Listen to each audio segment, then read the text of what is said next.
আসসালামু আলাইকুম সবাইকে, আশা করি সবাই অনেক ভালো আছেন। বন্ধুরা, টাইটেল এবং থাম্বনেল দেখে আপনারা অলরেডি সবাই বুঝে গেছেন যে আজকের ভিডিওটা কি নিয়ে হতে যাচ্ছে।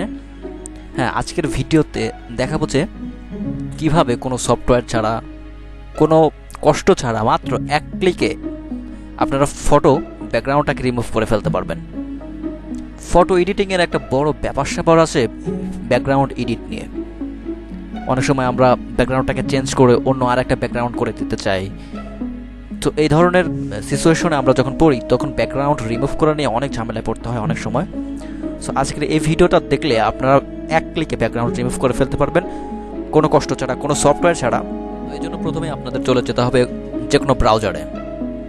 ওকে, আমি এখান থেকে ক্রোম ব্রাউজারে চলে যাচ্ছি। আমি আগেই বলে রাখি, ব্যাকগ্রাউন্ড রিমুভ করার জন্য অনেকগুলো মেথড রয়েছে। ফটোশপে এটা অনেকভাবে করা যায়, তবে ফটোশপে করতে একটু সময় লাগে। অনেক সময় লাগে বললে ভুল হবে, একটু সময় লাগে। যদি আপনি এক্সপার্ট হন 2-1 সেকেন্ডের ভিতরে করে ফেলানো সম্ভব।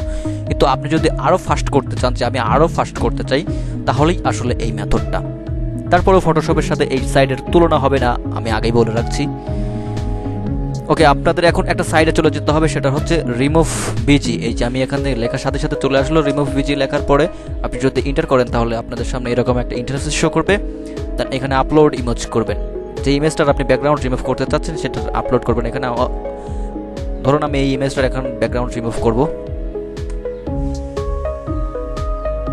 তো আপলোড হয়ে গেল। দেন এই যে দেখেন ব্যাকগ্রাউন্ড রিমুভ হয়ে গেল।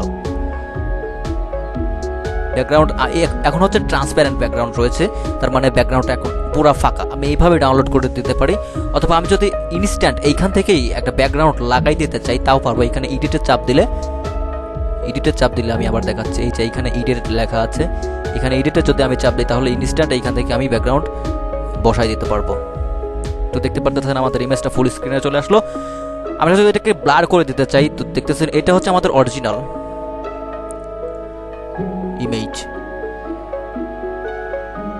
এটা হচ্ছে আমাদের অরিজিনাল ব্যাকগ্রাউন্ড। এটা আমরাকে ব্লার করে দিতে পারি। এখান থেকে অনেক ব্লার, এখানে যেহেতু ঝাপসা ব্লার আছে, এখান থেকে আমরা অনেক ব্লার করে দিতে পারি। চাইলে আমরা এখান থেকে আমাদের ব্যাকগ্রাউন্ডটাকে চেঞ্জ করে দিতে পারি। ব্যাকগ্রাউন্ডের যে সিন আছে, যে একটু স্লো কাজ করতেছে।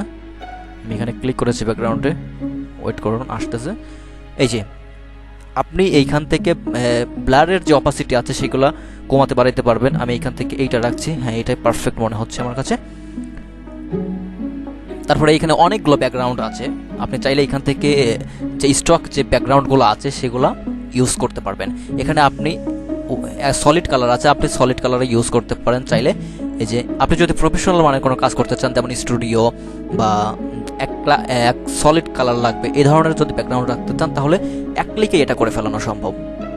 আবার এই যে এখান থেকে হেয়ার আছে, এগুলো কাটসাট করতে কিন্তু একটু সময় লাগে ফটোশপে, কিন্তু এখান থেকে আপনি জাস্ট এক ক্লিক করে ফেলতে পারলেন। তো আমি একটা কালার রেখে দিচ্ছি এখান থেকে, ধরুন এই কালারটা আমি রেখে দিচ্ছি। রেখে দেওয়ার পরে ডাউনলোড করে দিলাম। ডাউনলোড ইমেজ, এটা আমাদের এখন ডাউনলোড হয়ে গেছে। আমরা যদি এখন মাই কম্পিউটারসে যাই, ডাউনলোডে যাওয়ার পরে এই যে দেখতেছেন আমাদের ইমেজটা চলে আসছে। সো এই ছিল আজকের ভিডিওটা কেমন লাগলো অবশ্যই জানাতে ভুলবেন না। ভালো লাগলো অবশ্যই সাবস্ক্রাইব করবেন, আমাদের সাথেই থাকবেন।